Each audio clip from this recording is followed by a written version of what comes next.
Yo, what's up? We are back at the show. My name is Angel Lorenzana, and I got my co-host over here, Rafa. And then today we have a guest. He is a local stand-up comedian and a local tattoo artist, and his name is Redd Giles. What's up, man? What's up, guys? How you doing today, brother? I'm doing fantastic. Fantastic. Nice. Yeah, man. I had to play golf today, so. You played golf? Yeah. Nice. Yeah, you were just telling us about that, man. That's pretty cool. So that's what I was doing before I got here. You enjoying that? Yeah. No, Yeah. I'm going to be doing that for. You got your own gloves and stuff like that? Yeah. Isn't that expensive and all that equipment? Yeah. I mean, it's just like anything else. You can spend whatever amount of money you want on it. And I was going to spend about $1,000 on my first set, and then Wow. I traded a guy a forearm tattoo for a brand new set of clubs. That's a good deal right there. Yeah, I just put it on Facebook. It's like, I need to make some money. Y'all come get some tattoos. I need to buy a golf club set. And the guy was like, I have a brand new set, hasn't even been opened. But doesn't it have to be like measured? It depends the length of the. Oh yeah, I had to spend an extra $200 to get them all lengthened, but Oh, okay. yeah. And it's a new grips. You gotta get grips, balls, setups, your setup tees. Okay. But it's all pretty inexpensive, I guess. A dozen balls is like $30, something like that. You belong to the country club over here? No, I'm taking golf at South Plains as a college course. Oh, okay. I'm going back to college, so. Nice. There's a college course dedicated to golfing. Dude, yeah. I mean, you have to take, it's kinesiology now. It's not like PE, physical education, but you can take yoga, you can play disc golf. They have bowling, all sorts of stuff that you can take. Yoga. Okay. Oh, Yeah. shit. They have yoga, and they had regular weightlifting, but I already have a gym that I go to, so Nice. I didn't want to pay for a new gym. Nice. Nice. That makes So sense. okay, so I do want to swing back to talking about golf, but I just recently I found out that you won the Lubbock Laugh Off, right? Yeah. Yeah. So well, first of all, tell us what it is for people who don't know what Lubbock Laugh Off is, I don't know, they do it a couple times a year. It's like a roast battle or something. Yeah, it's just 4 or 5 comedians get up and you go over and do your opening set, and then there's an improv kind of bit, like off the cuff Okay. joke stuff, and then there is a roast, like we roast each other, and then we How was that? Did you have fun? People vote Good time? and stuff. yeah, right? the people vote, yeah. Then it's like, Who's the winner? yeah, and so if I had more friends, I'd probably won sooner. Okay. Oh, so this was your first time winning it? Yeah, this Okay. is my third one I've been in. So what did you think? What helped you take the win? Being prepared. Yeah. I wasn't prepared. The first two, like I've been doing comedy for a little while now, 5 years or so, but I started about 5 years. I'm about 3 years in. There was a couple years that just aren't good for comedy with COVID, and just I took a couple half years off, and Gotcha. no, but just being prepared. Okay. I bought a jacket and outfit and the whole Nice. 9 yards, and I spent 3 weeks writing roast jokes, and Uh-huh. and then yeah, just I like doing new material. Every time I go on stage, I like doing my new material so I don't get old. And then this time I was like, I'm just gonna do my Goldie Oldies, and It worked. Oh, yeah. Because No. you were like, okay, I ready. I'm tired of losing. So I was like, Yeah, I can was see like- that. Man, who do you think would have been like who do you think kind of was a struggle to beat? Nobody. Nobody. It was myself. No, I mean, I say that. I was like, it's honestly, I was a little. it just didn't seem like the guys were. I don't know if they were that prepared, and it was guys who hadn't been on one before. Also, there's- that helped. Yeah, and That it's like part, yeah. we had one guy that didn't show up, and so we had to stand in as well. And Gotcha. but that guy's he's funny as shit, Curtis, and I mean all the guys are funny. It's just, and I think we had a new guy, 2 guys. It was their first one that they've ever done, and then so you don't know what you're doing. I remember my first one, and I was like, you know, what do I do? What am I trying to shoot for here? And Yeah. and so, and then like I said, we had one stand in. So basically, the only person I guess I was really competing with was maybe Kimothy, and Kimothy's freaking hilarious, and on his roast, he just kind of I don't know if I don't know if he was trying to do off the cuff roasts and stuff, and Yeah, that can't go right all the time. You No, gotta- no, all you the gotta time, be yeah. Pro to do that. But yeah, man, that's what's up. Congrats on that, man. appreciate Yeah, it, that's man. cool Yeah, shit. and that's that opened the door for me getting. I opened up for Chris Delia. You opened up for Chris Delia, man. That's crazy. That was pretty awesome. Yeah. That was a weird experience, man. Honestly, because it's I know it's weird to say it, but it's like I do comedy as I enjoy comedy. It's a venting tool for me, and it's a I've tried to been doing like self-improvement and stuff, and usually I'm just completely I used to be completely offensive in everything that I did and said. And so as I have improved my life, I've taken all of that degeneracy and put it into comedy. And so I have a place to put it. And it's weird that it just rolled around, man. Somebody just called me and said, hey, are you gonna be free to open up tonight, or are you gonna be free around 7 tonight? And I was like, yeah, what do you want to do, man? He's like, you want to open for Chris Delia? And I guess he was gonna do it, but he who was that, Curtis? Yeah. Okay.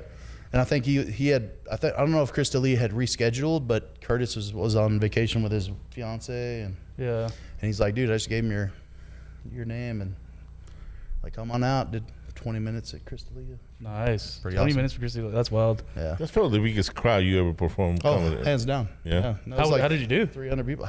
Honestly, I feel like it was my best set I've ever done. Nice. Like, hey, brother. Fuck yeah. No, I'm not even joking. Like, it's just been, I've taken a long time to, like, you get your, I've got different sets and stuff, but I just took the best joke out of like 4 different sets. And I had good connecting stuff, and it was, I watched a bunch of Chris Delia's stuff beforehand, over hour and a half. Yeah. And did you meet him? Yeah. No, he's kind of doing his own thing, I guess. He's like he had flown in from Amarillo, and he was just eating, and so and I was only there for about 20 minutes beforehand, before the show started. So got you. And you said you were like watching his stuff beforehand. Oh yeah, and just he does a lot of crowd work, and he messes with the crowd, and I guess I was just kind of fed off that a little bit. Yeah, cool. That's what's up. Hell yeah, man. And had some good jokes, man, and actually I made a couple up on stage that I'm gonna save for later. Yeah.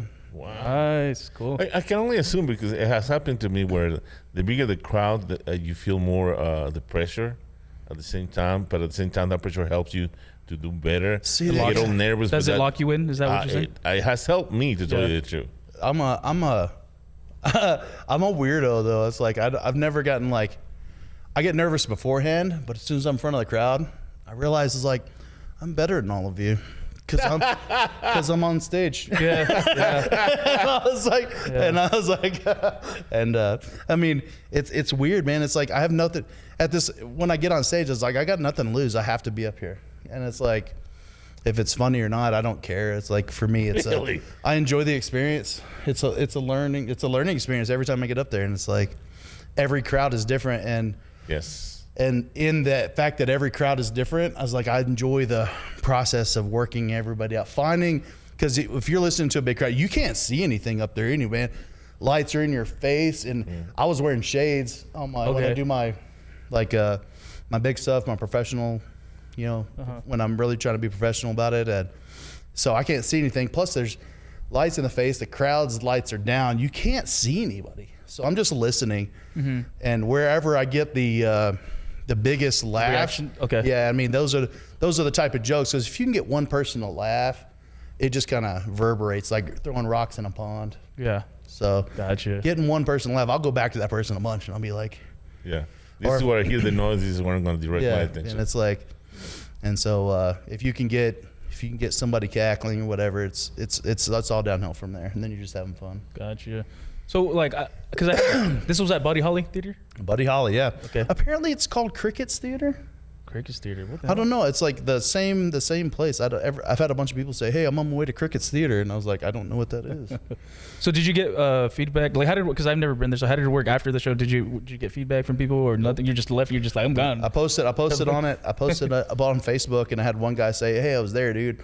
I enjoyed it. You did great. I enjoy your dark comedy." And hell yeah. And then Chris Delia is like, "Thanks, man. I appreciate you. You really saved my ass today." And then handed me cash, bought me some funky door, and nice. Went home. Hell yeah. So, damn, but I mean, dude, that's badass. Dude, I had a blast. Yeah, no. You know what? That's wild, because I had just heard recently that you opened for him, and then I just remembered today where we're gonna have you on the podcast, and I didn't even think about talking about it. So I'm glad you brought it up, because I was like, what the hell? I have a couple of friends who said, dude, you're really downplaying the fact that you opened for Chris Delia, and I was like, am I? He's like, you haven't brought it up one time, and I was like, for me, it just gets logged in life, man. It does. But it's That's pretty much pretty the cool, same though, man. thing. I remember you opened for me at the Blue Light, and you don't talk about it either. Yeah, no. I was like, I don't get starstruck. You know what I mean? I was like, I don't. And everybody knows Rafa. More people know Rafa than they know Chris Delia. It's been disappointing, honestly. I was In like, Lubbock for sure, yeah. I asked people, I was like, hey, do you know who Chris Delia is? And they're like, no, I don't know who that is. Well, don't look into it too much. Well, do your research, damn it. I was like, asking my Uber driver. That's funny. So, are you from Lubbock originally? Man, I was born in East Texas. East Texas? Longview, Texas, Tyler. Okay. That area. I grew up in East Texas, and then my dad was he did high risk home health care. He was a nurse. High risk home health care. Okay. So people were like meningitis age patients, stuff like that. So we moved around a bunch, going to where. Okay. We'd move places to where he'd know he'd have 2 or 3 jobs to work, and then Gotcha. we'd be there 6-8 months. And we're just, and I guess, and that didn't start until I was, I don't know, in the 5th grade, 6th grade. Before that, we were just kind of broke. He did framing, construction, a dump truck driver, stuff like that. Drove a taxi. What were you into growing up? Like typical video games and stuff like that? I grew up in the church. Okay. And so it was hard to have a lot of hobbies because it seems like every hobby I had to hide from my parents. Like I was in. I would have thought you would be more like a football player or something like that. Like Yeah, well, the church we went to is called Worldwide Church of God, and up until you get into high school, man, football's on Saturdays, and we went to church on Saturdays. It was Friday night when the sun went down, Sabbath started, until the sun went down on Saturday, and so we just didn't get to play football. We could go out and practice if we wanted, but it wasn't, so a lot of Saturday stuff. I didn't do sports until about the 6th grade, and so, and then I did, but then I did get into football big. Yeah, I played through high school from about the 7th grade. 6th grade I played fullback. 7th grade I played fullback. And then I moved to Big Spring in the 8th grade, and then I was defensive lineman. nice. And then I played through high school, and then I got into semi-pro ball, and was it the Odessa Roughnecks? And I played Is that the name of the team? semi-pro team, yeah. Okay. And then I think they're the Drillers now. I don't know if it's Midland and Odessa are 2 different teams. I'm not sure. And anyway, I played there for about half a season. I didn't really play, but I was driving. I was working for a company driving a truck, and then I was doing my tattooing apprenticeship, and I was playing semi-pro ball, and I was like, one of these has to give, and I was like, I'm not gonna make it pro, so they were paying me $250 a week, and I was driving a '85 Chevy. That didn't pay for my gas to drive to Odessa and back every day. Jesus. I get off of work and then go to practice, come home, I'd get back in Big Spring about, I don't know, 8 o'clock at night, and then go to the tattoo shop, close that down, and around 10 o'clock, midnight, and then if we went to the bar or whatever, that's till 2 or 3 in the morning, and then I'd have to get up at 5 the next morning, and so it was a tough. That's rough. Yeah, and now I have this ability to just not be able to sleep. I can just not sleep if it doesn't matter how tired I get. I can just stay awake. Like, it's a skill. Oh, sure. Wow. That's impressive. Skill or narcolepsy? No, it's like if Or a disease. yeah, it's like if I can't sleep or whatever, like this is a trick that a lot of people don't really rely on, but go out and do a bunch of physical labor for about 8 hours, and I guarantee you're going to go straight to fucking sleep. Yeah. There's no question about it. It's like you'll be lucky to make it to your bed. So what got you into comedy? How did that? It was a bucket happen? list thing, man, honestly. A bucket list. Nice. Yeah, it was. I was turning 35, and I just put on. I've been doing a lot of self. Or you were too young for a bucket list, but okay. Yeah, well, I mean, it was just things that I had always wanted to do that were that I'd put out of my head. Really, it wasn't a bucket list. I don't know what the word. It was like a dream list. You know what I mean? Gotcha. The things that I wish that I could do, but didn't think I could, or didn't think I was allowed to. Whatever you want to call that. And man, and then somebody said we're having an open mic night, and we're in Big Spring, and I went there and they said you got 5 minutes, and it's like, cool, man. I went up there and just slayed. It was all of my best stuff that I've ever done, because I have never done stand-up comedy, but my whole life doing conversational comedy, just jokes and. And you would actually like write for that, or No, you just kind of kept it banked? Yeah, just in my head. Yeah. Okay. And it's all the jokes that I remembered and that I had written, jokes that I've told. And it's the ones from being in the, construction industry and being in the tattoo industry. And it's like all the jokes that I have.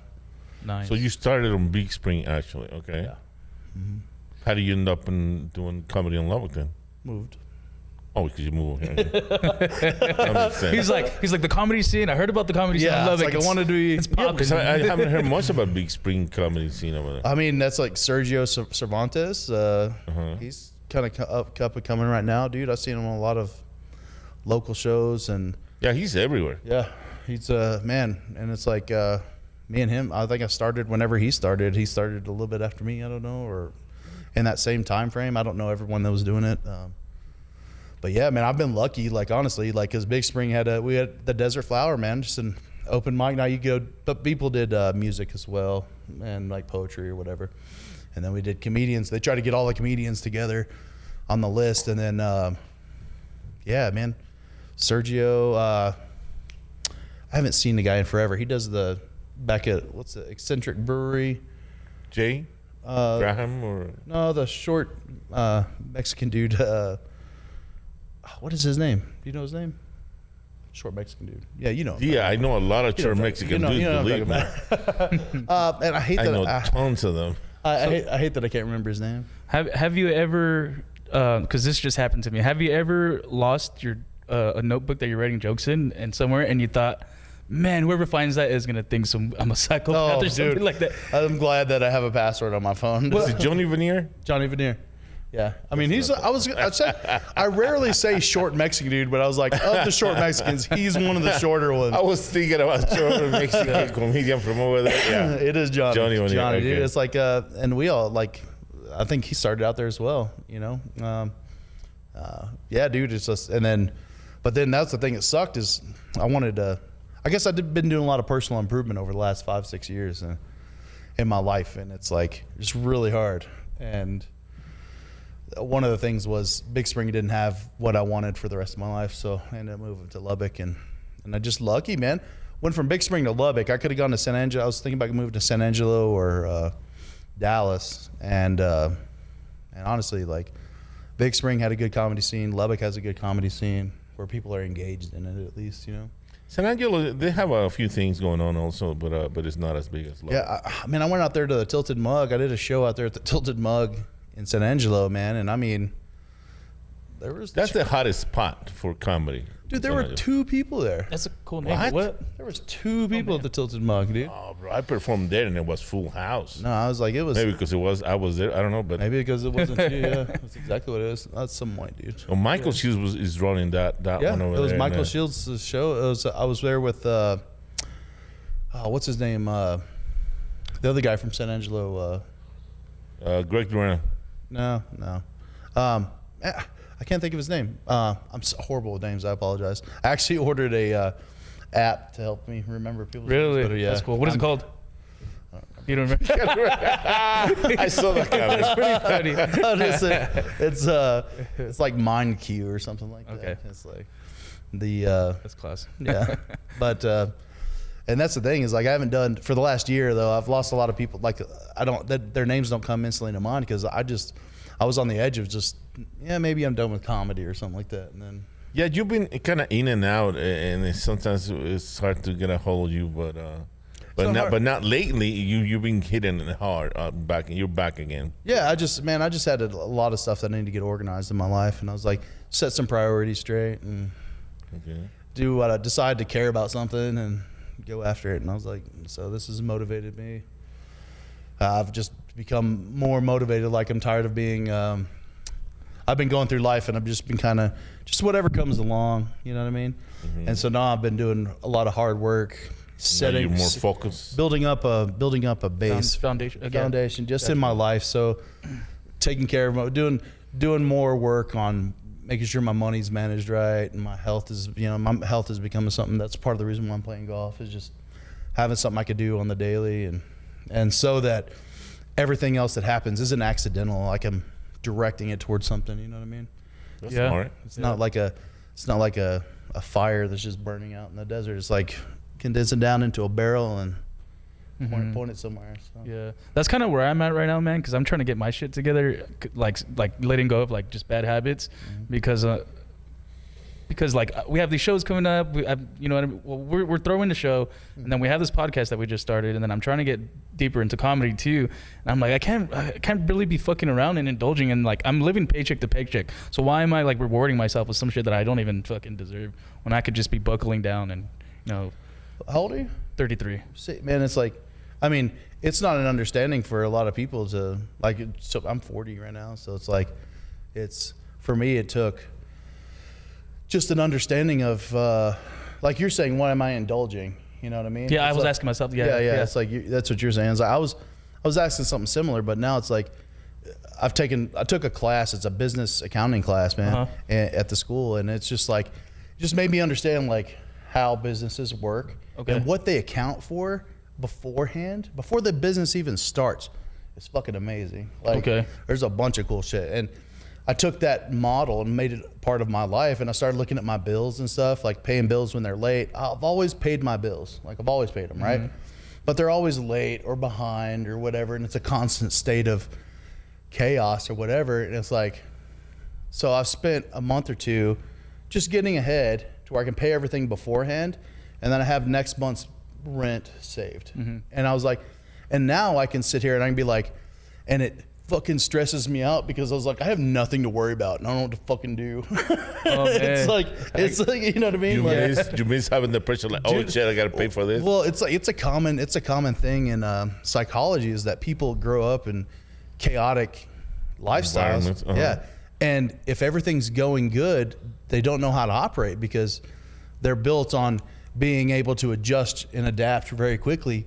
But to have everything planned out, the more planned out something is like the bigger the drop is at a certain point. And it's like, it's learning that there's not going to be a drop because no longer am I in somebody else's control, like your parents or whatever. It's like, I'm completely in my own control. And then once you start setting yourself up for success, it's like you develop a trust for yourself, and it's like, and then there's like this all sorts of fucking good mental health stuff that comes along with it, and you're like, what do I fucking do now that nothing's going wrong? And it's like, I don't know, let's fuck some shit up, you know? Like, that's because I was talking to our friend Morgan yesterday too. Shout out to Morgan. And I was telling him like, man, like, even though I'm kind of like still trying to get my shit together, but I'm kind of glad that, you know, me and Rafa are doing the podcast. We want to do shows, and like we want to contribute like more to the comedy scene here in Lubbock. And then I told him at the same time, I'm like, man, like for some reason I start to get like a little anxiety when I feel like good things are coming, or like, or when I'm doing the right things, there's that little fear that's kind of like, man. And I guess that's me. I don't know if I just feel like I don't deserve it, or I just don't want to fuck everything up, or maybe both. You know? It's the from what I've read and what I've researched about it, it's a gambling addiction is what it is. It's the same mechanism as a gambling addiction. I keep putting quarters in and stuff's happening, like, and if nothing's happening, nothing's bad's happening, whatever, it's like, or you're not getting a response. I'm building up to the jackpot. Because the longer I go pulling this and nothing happens, I'm waiting on this big response. Like I'm waiting on the jackpot. So I'll keep pumping money in. But it's the same mechanism, but in reverse. So I'm putting money in. You keep getting something. Nothing's happening. Nothing's happening. Only good's like I'm building up this money, and it's the inverse of it. So if good is happening, catastrophe, jackpot is waiting. Yeah. It's the same mechanism, and it's a gambling addiction. I remember you and me, we had that conversation not too long ago when you were telling me everything's just going so good, everything's going so well, but I'm just waiting for something really bad to fuck everything up. Yeah, and tell you the truth, man, it is truly terrifying to just sit there and know that everything's going to work out. Like, it's not going to work out like it's magic. It's like I have set these things in order to be okay, and the hardest part is just being okay with. So now all the work that I would do before, when all the chaos was happening, the hard work and everything just to get back to zero, now I do all that hard work first, and now I have this area of peace, and I don't know what to fucking do with myself. And so now I'm trying to find productive things to do other than to what's the word, where you rig yourself for defeat or whatever, like self-sabotaging. Gotcha. A lot of people do self-sabotaging behaviors to get themselves back in a swing of chaos. And so now now you build that foundation, like I was saying, is now I have a foundation to where now I have this room to truly grow and truly be invest in good things and invest in positivity and be the thing that, like for me, I was looking for somebody to look up to, and I couldn't find anybody to look up to, a 40-year-old dude, you know, or somebody. Rafa's actually my freaking guy. Yeah, I've literally, I'm going to make bracelets that say, "What would Rafa do?" WWRD. I'm not joking when I say that. I'm going to sell them. I'm going to make $1 million because all the conversations we've had, and he's like, "I don't understand why you can't just be happy with the good thing in your life." And I was like, because I'm a psychopath and I was raised by psychopaths. That's what makes the difference. And but Rafa just looked at me. He's like, I don't know, man. I would just choose to like be happy about that, about something good that happens. And I was like, fuck you, Rafa. Not everyone's blessed like you. You need to enjoy it, bro. Yeah. Who told me that? Like, just as a kid, you just need to enjoy your life. Nobody said that one time growing up. They're just saying, you can do better. Cured cancer. Well, yeah, but what about AIDS? Like, if you cure cancer, now you got to cure AIDS. It's just, nobody's happy. So one thing that just came up, because you know how you said you're applying what it takes to start a business to kind of to your own life. So what I did recently, because I played Grand Theft Auto online, but I started over completely from scratch, right? Oh, you prestige. And I just wanted, like, I'm going to start all over, no money, nothing, you know, completely broke. And I YouTubed, like, what's the fastest way to make money? And this guy has this whole thing called Rags to Riches. But I feel like I should apply it to myself, because when I first played, I was like, every $1 million I made, I bought another car, but like, you know, I'm just buying clothes and this and this and that. But this time, what the guy on the YouTube video kind of showed you is like, don't just get the free car that it gives you first, get that one car, and then buy this business, and then keep running this heist, and then invest into businesses.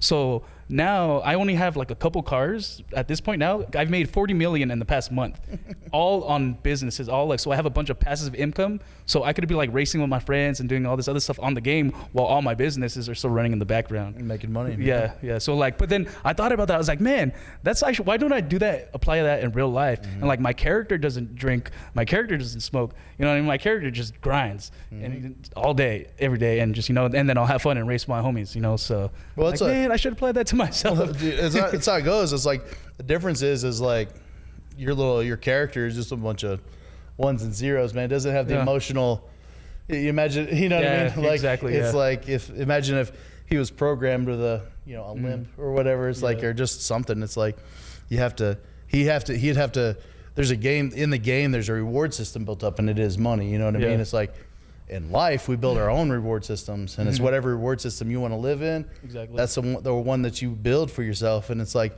it's hard to change. It's hard to change from the reward system you're used to. It's like, for me, it's like I'd quit like drinking and stuff like that. It's like, drinking was my reward system. I've worked hard this whole week, you know, I've done all this stuff, whatever. I'm gonna go out drinking. I'm gonna spend $400 or $500 at the bar or whatever. And it's like, how long has it been since you drank? Oh, Saturday. Hey man, I'm on 2 days right now. I quit in October, but I've drank twice. But the point for me is like, I don't even have alcohol at my house. It's like, it's going out and being able to drink and not getting. Let's go back to what you were saying before I asked when's the last time you drank. I kind of went right before I asked. Oh, reward systems or whatever. Yeah. No, it's just like reward system is just like building up the reward system for what you have is like. For some people, happiness is a reward system. It's like, I do this so I can be happy. And I was like, for me, it was, I've seen a counselor and she's like, why don't you, she asked me, she's like, so honestly, why don't you save your money? If you know saving your money is best for you, and then, you know, eating better is good for you, why don't you do that? And I sat there for a second and I was like, it just sounds so boring. It just sounds so, it's just like, I'm doing the right thing. Well, for me, is like growing up, it's like we didn't have a lot of resources. So having a constant problem to solve is just what I do. Is like, I enjoy having my hands in a lot of different pies. I enjoy research. I enjoy learning things and knowing things, and knowing how things operate is like my favorite thing to do, learning. And so, just recently I've chosen to go back to school, and honestly, people talk shit about school and going to college and shit like that, dude. But I was like, I've been there for 2 semesters and I have learned a bunch of shit that I had no clue would be a great fucking thing to know. And I was like, dude, just simple stuff, dude. It is very like, dude, my life will forever be changed just from a couple math classes. Yeah. It's insanity. And I get what you're saying though, because people were like, "Oh, why do you need to go to school for? You have the internet, all the information's right there." But it's different than being in a setting where you're physically gonna learn in a room with somebody else. Yeah, and it's also there is a schedule aspect to it that is the hardest part, and you can learn all that stuff, and I could sit here and binge watch YouTube videos or whatever. But then it's like doing homework is like when I was a kid, it was easy to do homework because I didn't have my life to deal with. You know what I mean? My parents. My house, my rent, my only relationships were my brothers and sisters. It's the only shit of my friends. And whenever I had time to go out and do shit, it was like that's the only thing I had to worry about. And so now it's like I still have to go work all day. I have my comedy stuff. I have my golf. I want to do golf. I'm trying to do my airbrushing, practicing in my garage, and then I work on my computer. I constantly rip apart my computer and put it back together, and it's like that's cool. We were standing outside. I was talking to Rafa. My alarm went off, and I was like, "Man, I'm supposed to be doing dishes right now." I literally have dishes as part of my schedule, dude. Like, wow, that's what's up, dude. That's cool. It's amazing. Like people say, time flies, dude, and I was like, "Fucking go back to school, have a full-time job, and then have a hobby." You will not have enough time. Fucking your time will drag the fucking long, dude. But it's the same thing like being in prison. Yeah, time doesn't go by. Yeah, time doesn't go. Yeah, it's like, dude, that's like time. It's for me is like it's what is it? Einstein's theory of relativity, man. The more fun you're having, it's like time in church. Drags and drags and drags, but spend a night with a beautiful woman. You know what I mean? It's gonna go just like that. The faster you move, the slower you age, and the more you're enjoying something too. I think the faster. That's kind of what he's saying, right? Well, no, it's a what is it? Physics. It's proven by physics that if me and you had the same watch, right? If we got the same watch, it was set up in the same time and pacing. If you drove 80 miles an hour for a year, and I walked everywhere or whatever, when it came back, when we finally met a year later, more time would have gone by on my watch than yours. Got you. Just because the way that, just the way motion works, and like, just the closer you get to the speed of light, time slows. You know what I mean? It's like, it's the same thing with like, just life, man. Fill it with stuff. Fill it with stuff that you enjoy doing, and it's like, that can be drugs or alcohol, whatever. But it's like, I'm starting to understand. But those are all instant satisfaction things. It's instant gratification. And it's like, but that suffering that you go through after the hangovers or whatever, and stuff like that. Whatever, all that stuff, that stuff drags on for years. It feels like over the course of a day or two. But it's like, as you get, I mean, what's the phrase? Choose your hard. One way or another, life's going to be difficult. I was listening to this. He was a Olympic trainer. He trained Olympians, and he said, dude, you're going to have 30% of the time, you're going to be kicking ass, and you're going to be at the best top of your game. 30% of your time, you're going to be just normal, your everyday stuff that you do. That's the best you're going to be able to do, and 30% is going to be bad. And he's like, if you're working in that range, you're good. Nice. He's like, that's just the way of things. It's like, but he says, but if you focus on the third of your career, 66% of your stuff is normal to good to great. You know what I mean? Yeah. And then 33% is bad. Everything you learned from. Exactly. But if you spend any of this time over here thinking about this part or wondering about this part, it's going to take away, and it gives it that. And so the bad part starts being what you focus on. And so it takes up more and more of your life. And so, just like Rafa says, man, it's like when it's there, be happy about it. He'd rather just be happy. It's like, I'm not joking when I say that statement is stuck with me, dude. I'm not joking. What would Rafa do has popped into my head more often than you think. I believe in balance. Agreed. Myself. Everything is a balance act. The same way, that when you have great times and everything's going too fast, but at the same time, you also got to enjoy it when things slow down. when you're bored, when you got nothing else to do, when things are not that great. Well, it's also like even with suffering. Mexicans are very good. Like, you know, when you hear like a sad song that it hits you right here in the chest, and it brings you back memories of sadness or whatever. You know what I mean? But you even when you're hurting, you're enjoying that hurt. Yeah. So you gotta be able to enjoy it all. It's an odd thought to think that pain is part of our life, and it's not because it's not put there to make us suffer. It's put there to make sure that we can stay away from the things that want to destroy us. But at the same time, it's put there so that we can move away from whenever we get too complacent and uncomfortable. It gives us a chance to grow. It's a recognition system and a chance to grow. There's a book named by C.S. Lewis, and it's called On the Problem of Pain. And it talks about why God introduced pain into our lives. And he said the gist of it is that if we didn't have pain, there wouldn't be a choice to make. We would just be like the trees and the rocks. Yeah. We wouldn't have, he's like, we're built to have a choice. And the choice is like when we deviate away from spirituality or just in C.S. Lewis's analogy, is just our potential to grow into our potential.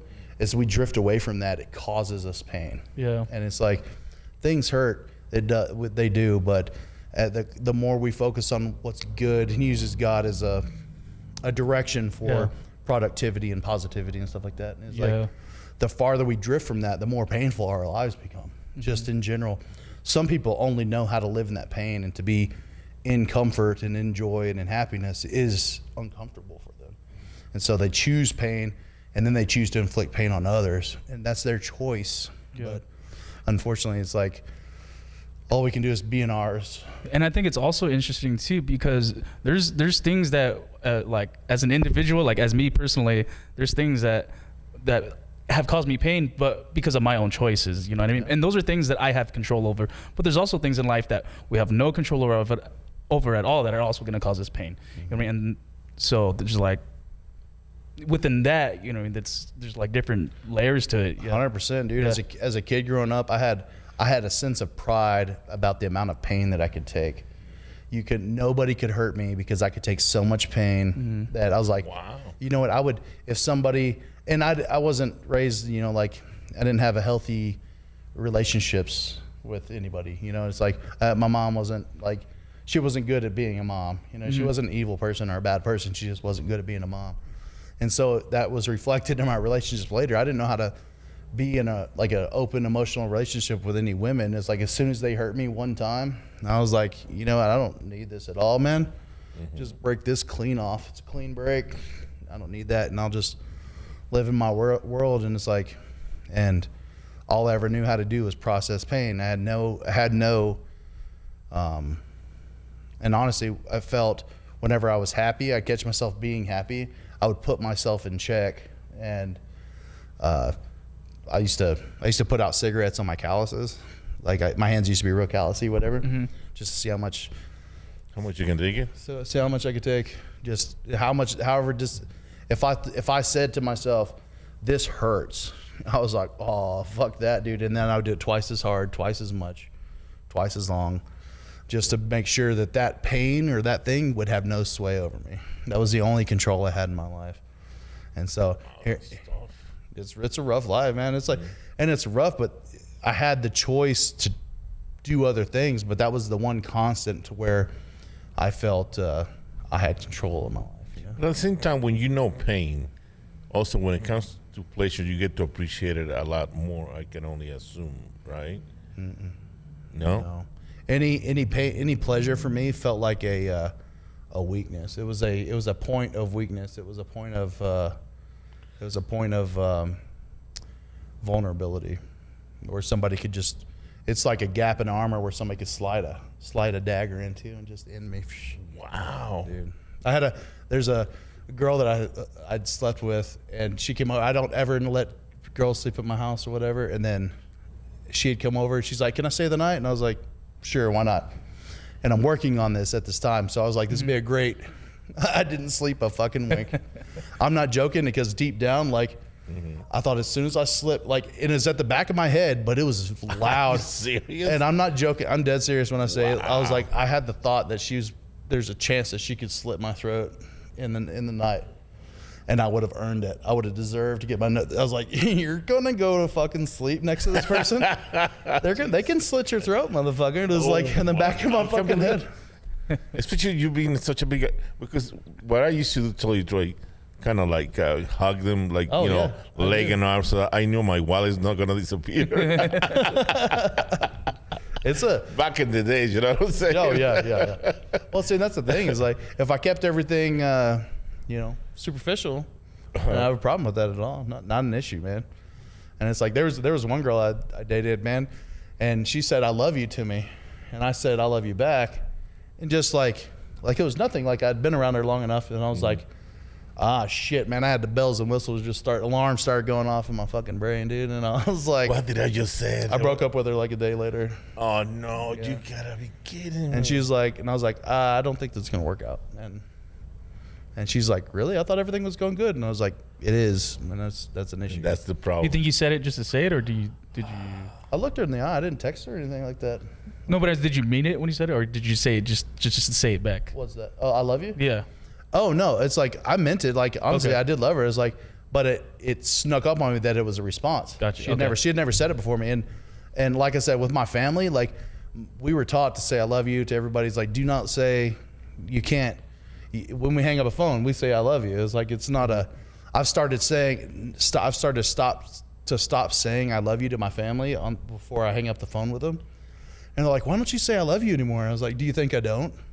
And they're like, no, I know you love me. And I was like, I shouldn't have to say it, right? Like, I've told you I love you 10 million times in our lifetime. And I was like, this is something that I personally want to do for our family, to feel love and it not have to be said, so we can be in this environment to where we actually care about each other, and the way things are happening around us isn't an exemption or an exception from the nature of our relationships.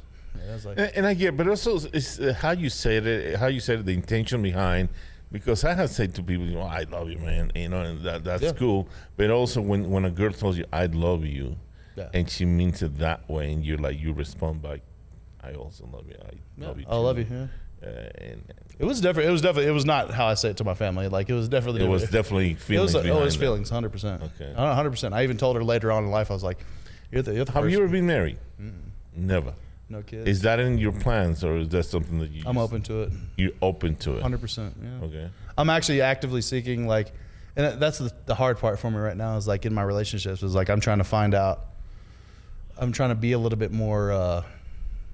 The word is vulnerable. There's a lady named Brene Brown. Have you heard of Brene Brown? Yeah.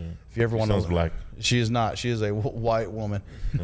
Sounds black. Yeah. She's Right, white. name? Her name's Brown. Yeah. Okay. She talks about vulnerability and stuff like that, and it's like how to be like a guy, if like being in a relationship or being vulnerable, being around some. As men, we want to fix things. Like it's in our nature. It's in our nature. There's a book called Men Are From Mars or Women Are From Venus, and but anyway, Brene Brown talks about vulnerability is like that's why was it Jordan Peterson? He's like, men who walk around with confidence, you can't be confident and not be vulnerable. Have your chest up, shoulders back, like that.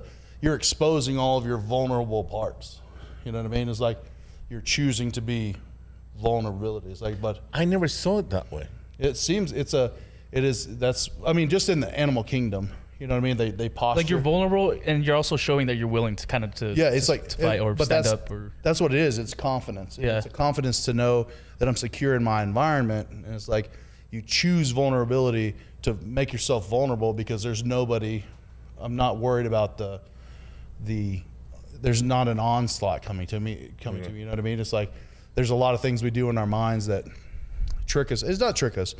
We're trying to be safe. You know what I mean? So you think now that at this time in your life, now you're ready for a commitment, to start a good relationship on the hopes to marriage and kids and stuff like that? 100%. That has always been on your back to be a family man type of thing? Ever since I was a kid, man. And it's like I just wanted a good But it's wife. been difficult with your relationship with one's been kind of difficult? Because I can see that with your mental struggles and the way you look at things, that could be like you just say, you just say to someone, I love you, the next day it's like, you know what, I better just, you were too afraid to freaking just keep on just trying to be around somebody, or it's vulnerable to being hurt by a woman. And it's like the as a kid growing up, it's like I learned that I couldn't rely on anybody. Anything that was told to me was almost always the opposite is what happened. And so it's like, even though that's not true, a lifetime of that makes you a certain way, and that affects you, your environment affects you. Definitely. And it's like, and so right now it's like where I'm at now is I've made a commitment to myself to be the person that I can always rely on. And it's like, and of that, it's like to do new things, experience new things. There's a lot about life that I haven't discovered, or I haven't gone through, I haven't personally experienced, and it's made me a cynic to a point, and I've tried to release a lot of that and let go of the being cynicism. That's why comedy was so hard for me for a while, because I was being very real and experiencing a lot of pain, because you can't have comedy without discomfort, right? It's like comedy doesn't work that way. It's like it has to be some sort of uncomfortable situation. That's why there's comedy and tragedy are linked, Exactly, yeah. And so when I was being very vulnerable, and I was being very serious about my life, and I was like, I didn't want to joke about it. You know what I mean? It's like, so it was harder for me to create comedy about the things that I wanted to care about genuinely and deeply. And so, and it's, but in that, it's really made, I don't know, it's made my comedy a lot more genuine, I guess. I believe comedy helps you a lot mentally and psychologically. It's a great stressor. It's definitely. Or stress reliever, I apologize. Yeah, no, definitely. No, it's got to be, we got to have it, man. It's like, it's what makes us different from the animals, you know what I mean? It's like, they call it a laughing hyena, but that's usually right before they kill something. That's when they laugh. It's like, so. And then stand up. But then if you think about like how much people are on their phones all the time, you know what I mean? People are so addicted to like TikTok and Instagram, and it's because there's a lot of funny stuff, or it's just kind of like it just catches the eye and stuff, and that just shows as humans that like we feed off that for sure. Yeah. Well, that's the remember I was talking earlier about the addiction reaction, whatever. That's the same thing with our phones. Yeah. Look at you, if you ever get a chance to get you a stopwatch and see how long you scroll before you find something that you'll click on. Yeah. And it's the same mechanism. It's like, no.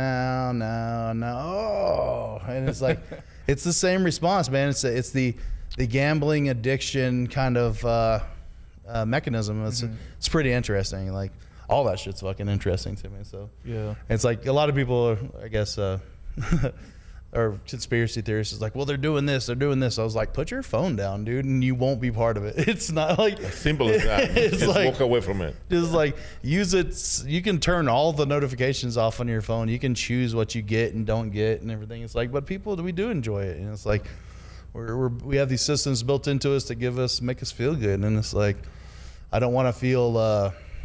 We have four chemicals in our body that help us produce joy in our life or happiness, and it's serotonin, endorphins, it's endorphins, dopamine, serotonin, oxytocin, and each one of those has a different job. Like endorphins helps kill pain, dopamine is a reward for accomplishing stuff. Serotonin is a long-term sense of comfort and security, and then oxytocin is a sense of connectivity between people.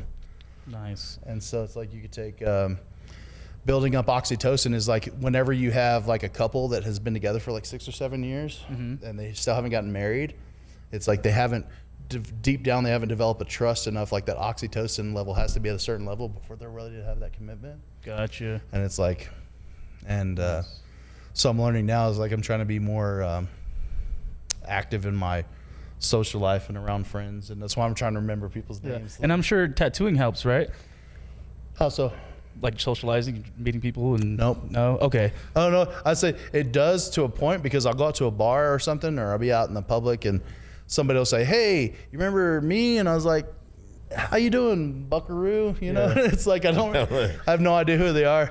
And they're like, yeah, remember the skull right here? That and then they'll go like, you did this tattoo on me. I was like, oh yeah, how's your wife, your kids? I remember the whole story because it's like, I'm not staring at their face when I'm tattooing on them. I'm like, yeah, you concentrate on. I remember their skin, their texture, and their whatever color they're getting, and the problems, the schedule. I remember the whole day if I look at their tattoo, but I couldn't tell you their You're face. still actively doing tattoos right now, right? It is my career. Okay, cool. I want to talk about that, but before we do that, do you promote yourself on social media or anything like that? Instagram.com. Tell them where they can find you. At Redd the Inker, REDDTHEINKER, all one word. Say it one more time. It's Redd the Inker, all one word. Okay. It's Redd with 2 Ds. Cool. So it comes out as Redd the Thinker. Cool. Kind of. Got you. So. Okay. So how's this tattoo going, man? Man, I enjoy tattooing. Yeah. Tattooing is a true blessing, man. How long have you been doing it for? About 15 years. 15 years. Yeah. Wow, that's a long time. I've been, I do black and gray. I said I've mastered black and gray. I can do just about anything in black and gray. And then right now I'm switching into color, a bunch of color pieces. Color realism is where I'd like to go with it. Okay. And, this is very popular. The stuff that the kind of ink that you see with the black light. Black light. Right? It's around. It's a non-toxic, but surprisingly, not a lot of people get it, man. It's like I get like one question about it every year or two. It's like there's a company here, Black Diamond, the supply company here. They gave me a little set. Says, here, man, you can just have this if you want it. And I was like, cool. And I was like, I'll tag you and I'll do a bunch of. So I posted about doing some blacklight tattoos, and they came out freaking awesome, and did 4 or 5, and then didn't hear anything about it. So I was like, how many people do you think you've tattooed over time? Yeah, I don't know. 50 years. That has to be I hate to say this, but it's like asking a porn star how many people they slept with. Yeah. And I was like, it's a certain point, it just becomes just one dick. You know what I mean? Like it's just, it's like any weird stuff ever happened? Any stories? Oh Jesus! What's a good one? It's yes. There's a bunch of them. So many, I bet, but like, dude, it's like pull something out. Well, I have a full joke about one of them. It's like one of my main punchline jokes, and it's about this girl wanting a tattoo on her.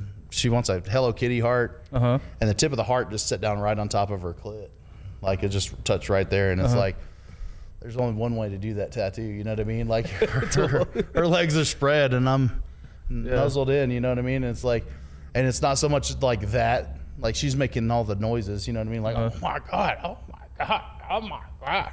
She said, the funny thing is like, she's like, fuck me in the ass. And I was like, what? I was like, first of all, is that a suggestion? I was is like, that in the menu? It is amidst the spattering of words. You know, she didn't look me in the eye and say, hey, right here, anal.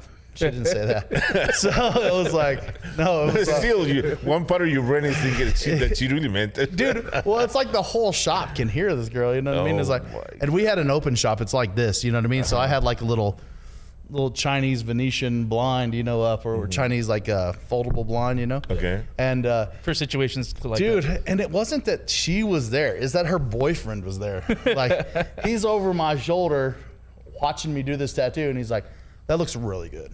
He's like, dude, you're doing a great job. Like he's just coaching me. He's patting like, you in the back. Exactly. And it's like, and that's all there is to it. But it's like in the joke, it's like the dude, after he's doing all this, he's like, he's in my ear. He's like, yeah, dude. Yeah, dude. Just like that. Yeah, get in there, dude. And he's like, and then he puts his hand on my shoulder, you know? And I came. And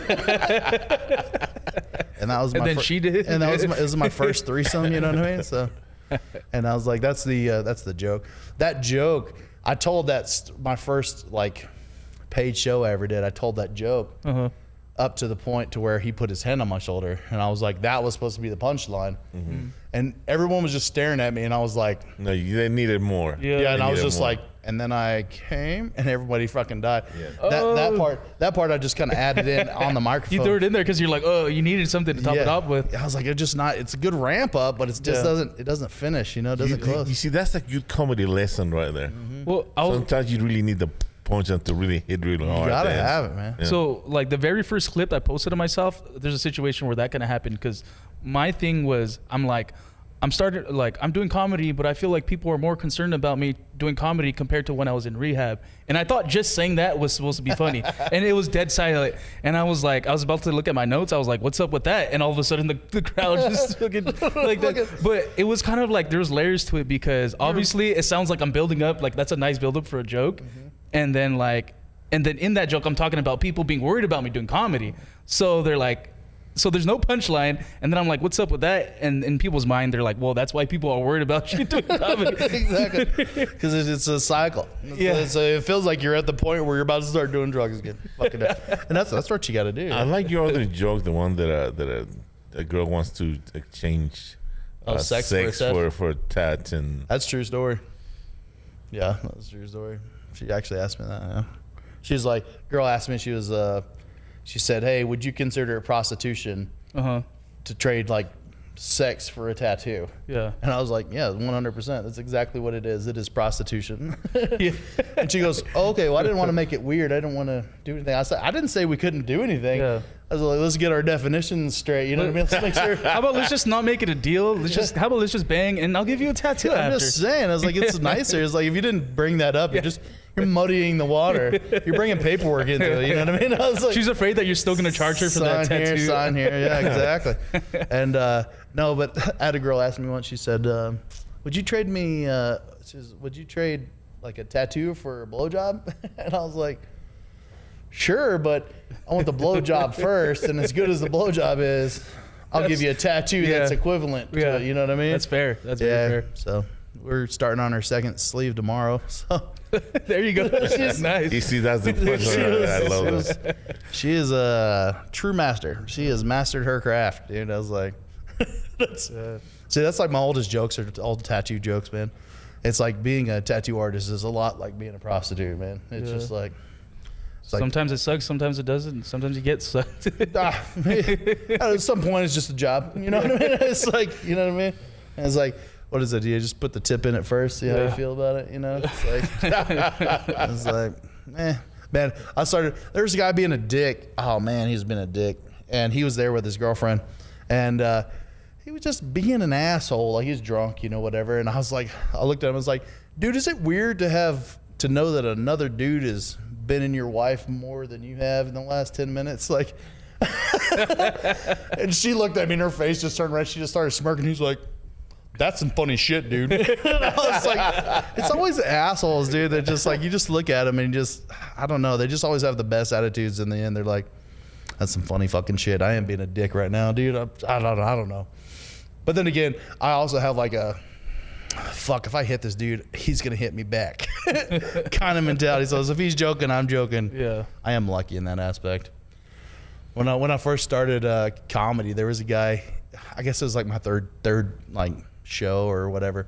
And he goes, Redd, dude, you have an advantage over so many people. And I was like, why is that? He's like, because looking at you, everyone just assumes you're dumb. I was like, fuck you, dude. He says people would just think you're stupid for you're a big idiot. And I was like, thanks, man. I appreciate that. He's like, no problem.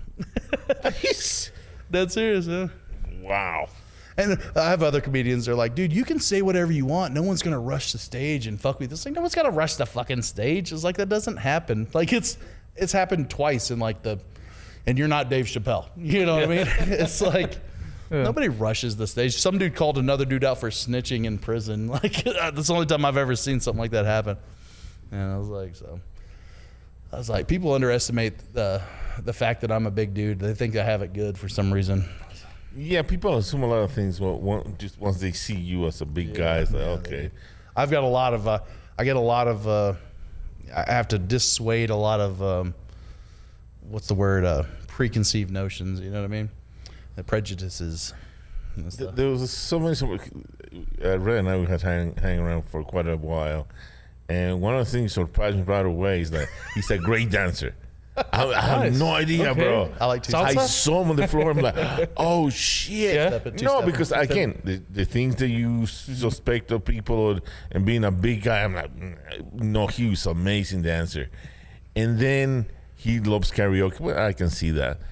But there was one time that I challenged him to sing a Selena song, and he fucking did an amazing job, bro. Yeah, dude, I couldn't fucking believe it. I love that song. Again, because then he told me, that his mom, his sisters, and my aunt, all that, they were very heavy, huge Selena fans. Huge Selena fans and stuff like that. Now it makes sense, but to me, to see a big white guy singing a Selena song, I was just being stupid. I was just being a comedian, challenging him, and then he showed me. You know, it's like, wow. My eyes popped open. I was like, dude, I bet I could sing that fucking song. It wasn't even like and trying that's to prove the thing, wrong. because it wasn't just me surprised as fuck. The whole fucking audience was like, what the fuck? Rafa was ready to laugh at you, but you just stole the show. That's all I like about Rafa. He's like, dude, the show. You didn't fucking. Rafa's always like, he never has like egg on his face. He's genuine. He's like one of the most genuine fucking dudes I know. Like seriously, like good or bad or however he thinks something goes. He's like, okay then, yeah. He just rolls right along with it. Fuck yeah, dude. I love the shit out of him, dude. It's man. I was like, I guess, yeah, man. See, I wish more people were like me in that aspect. It's like I enjoy like new things, and it's like letting them happen. Like going out and play golf, dude. We had a dude quit on us on Saturday because he wasn't just crushing every shot, and he just, oh man, I'm so much frustrated. I'm so much better than that. He literally quit after rage quit. Yeah, dude, he rage quit. Yeah. Fucking Alt F4, dude. Fucking he just 10th hole. He's like, I'm going home. I see people getting frustrated with golf. They throw the golf clubs into the freaking pond or whatever. They just walk away and they never play golf in their lives. Happy Gilmore, dude. That's just too much. It's got to be rough on people who are just aren't talented. I'm just saying. It's like, I don't know. I wouldn't know what that's like, but I'm just saying. That's good. Dude, I got, like I said, I went out and I was drinking on Saturday, and I was like, driving home, I was talking to my friends, and I was like, man, it's like everything that I've tried hard at, man, I've fucking done well. And I was like, I'm just good at it. Just, whatever it is, I just feel like I'm gonna be good at it. And it's like, well, that's kind of an arrogant thing to say. I was like, cool. I was like, I don't know. I was like, but I was, drinking when I said it. But I was like, I feel like more people can, if they just stick with it, man. I believe we don't know our capabilities most of the time. We're just afraid of a lot of things. Exactly. But once we put ourselves into it, then you're like surprised, like, oh shit, I can't believe I did this. I can't believe I managed to do that. My English teacher at South Plains, man, she was saying, she's like, I can tell when a paper is written by ChatGPT. And they're like, how can you tell? And I was like, and I raised my hand. I was like, I'm an artist, and I can tell when something is done by AI. You know what I mean? I was like, there is just a sheen over it that just doesn't process. You know what I mean? And then I told him, I was like, and you'd be surprised. You don't give yourself enough credit, but you can write stuff that is way better than ChatGPT. You think you need to put commas in the right place, but we're in a creative writing class, man. Just let your mind just fucking go, dude. Have some trust. Like, just let the reins go. You're not going to crash. What's going to happen to you if you fucking don't spell a word correctly? You know what I mean? It's like, I wish more people were just, we only get one run at life, dude. I want to have as much experience under my belt by the time I die. Like, and that's the thing is, like, I just hit 40 and I'm like, fuck, dude. I got another fucking 40 years of this shit. Like, I was like, just at minimum, no one in my mom's side of the family dies, dude. They just don't die. Nobody dies. None of them. You have good genes. Oh, fuck yeah, dude. And my dad, he died at 47, but he was like a diabetic who didn't take care of himself. He weighed 500 pounds. So he really asked for it on that one. And he was a nurse, too. That's why everyone was mad at him. They just didn't take care of it. And we went into, I was getting my knee surgery planned, and he had to go get to his doctor in Odessa. And so I'm sitting in his office, and the doctor looked at his sheets, and he pulls his sheet up, and he goes, what the fuck? The doctor says this to my dad. And my dad's the person that you don't say shit like that to. My dad's, he's like me, but he's smarter than me, right? And he goes, have you just been eating whatever the fuck you want and then just taking enough insulin to offset the sugar that your body, the glucose your body produces? And my dad, I've never seen my dad do this. My dad goes, and like a dog, like his ears fall down, dude. And he's like, be kidding me. And he's like, you're going to, and the doctor just says, you're going to fucking die. Fucking change your life, man. He's like, you know this stuff. And he's like, he folds it up. So, and he comes over to my dad, and he stands up, and he just pats my dad on the back. He's like, I want to see you around, man. And he's like, and I'll see you around. And so my dad died like 4 years later or something like that. So, and I was like, And so for me, it's like, I don't have diabetes, man. I don't have any of that stuff. I don't have bad cholesterol. I don't have high blood pressure. I'm just overweight. And it's like, but I'm feeling the point right now where, like, if I don't make some changes, it's going to. Yeah, as you get older, you have to. Yeah. And I think that it's a lot of just, you know, you got to do more. As you hit the 30s, man, stuff like that, it's like you're switching out of your 20s and you're like, I don't know what to do. And you just hit this, like, lull of just wanting everything to just be nice and smooth, everything kind of work out. And I don't want to do much to touch, and everything's going, but you're going to have to break out of that. And then, man, but it's like. Yeah, I've been, almost my whole life, I started smoking weed at 13, and then I started drinking pretty early too, and then I just eat whatever the fuck I want. So up until, like, now I'm kind of just, I still kind of, I don't smoke, I stopped smoking weed, and I'm trying to stop drinking. It's been like 2 days, but like, even after those 2 days, I feel like my brain is a little more clear and a little bit more energy and stuff. But but like, yeah, like I'm saying, like the way I've been, the way I'm working, what I've been building up to is not going to lead to something good. I really need to, like, kind of start making lifestyles changes. And it seems like a lot. It seems like a weight, like a blanket that gets put on you when you talk about it like that. But it's like I've gone the opposite way. Like I was saying, I was building a foundation. It's like I want to build underneath me. I want to build from the floor up, and I really just want to be, I don't know, encouraging, and I want to be happy whenever I'm going to do stuff. I'm going to work hard, and I want to be able. Right now, I guess honestly, my you're good. It's honestly, I'm working hard so that my life doesn't hurt. You know, it's not in pain. It's like, and I can enjoy the joy. There are points in my life where I've had joy and I didn't know how to process it. And so I'd abandon it, destroy it, leave it, make it leave me, whatever. And so now it's like, I'm going to do this. And it's like, I'm going to set myself up for so I can enjoy the joy in my life. I don't know how much more I have, like, to do, but I'm gonna pretend that it's a good stretch, and whether it catches up to me or not, or wherever it happens, dude, it's like I'm still just gonna, I'm gonna spend I'm just gonna spend the rest of my life just being able to be happy. You know what I mean? And that's a skill of all of its own, man. Yeah. There's a book, a guy named Henry Frankl, Frankl. He was a guy who was in Auschwitz, and he survived Auschwitz, and he talks about his, he says, what's the name of this book? It's what's Auschwitz? What is Auschwitz? That? Yeah. Oh my God. Yeah. Seriously. Okay. This is a segment we call Angel Alert stuff. Remember the Jewish people who? It's Auschwitz was a concentration camp. Okay. Where the Jews were gassed. And now I remember. It was the largest Jewish work camp. Got you. And they just worked people to death till they died, and then they gassed them and then incinerated them. And well, I obviously know about, like, everything, all that happened. I just you say obviously. I assumed obviously, but I was completely wrong. Well, just the name itself, like, yeah. There were many camps, but Auschwitz was one of the biggest, and he came from Auschwitz, and he got to talking about it's a man's search for meaning, I believe, is the name of the book. I could be wrong, but it's something to that effect. And he was talking about how every day they would get a cigarette, and you could trade your cigarette for a can of soup. Okay. And he could tell when a man was finally given up, because he would sit down and just smoke his cigarette rather than trade it for food. He's like, he's done. He's not going to last. And he's like, and that was the point when they died. You didn't think about if he got shot or what happened to him after that. He's like, that was the point where he died. And he's like, and that's when you put him out of your mind. And that was your. Can you also, because you guys have smoked before, can you also imagine what it tastes, that cigarette? What it tastes like? Yeah, when you're at that point in life and you just smoke it and you're like. Can you imagine? That's the only good thing in your life. This is it. Yeah. It's Fuck, bro. See, that's where he was. That's powerful.